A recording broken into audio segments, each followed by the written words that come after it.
నీళ్లు దాన్ని తడపలేవు, గాలి దాన్ని ఆరబెట్టలేదు. సింపుల్గా చెప్పాలంటే అది అక్షరాలా ఇండిస్ట్రక్టబుల్, దాని నాశనం చేయడం అసాధ్యం. సో ఈ వర్ణన మనకి ఏం చెబుతోంది? ఆత్మ అనేది మన కంటికి కనిపించే ఈ భౌతిక ప్రపంచానికి, దాని నియమాలకు అతీతమైనది.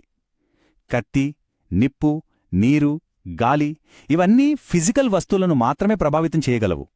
కాని ఆత్మ అనేది వీటన్నిటికీ అందనిది, మన ఇంద్రియాలకు అందనిది. అందుకే అది శాశ్వతమైనది. అయితే ఈ ఫిలాసఫీ అంతా దేనికి? ఎందుకిదంతా తెలుసుకోవాలి? మళ్ళీ మనం మొదలుపెట్టిన దగ్గరికే వద్దాం, మరణం గురించిన భయం.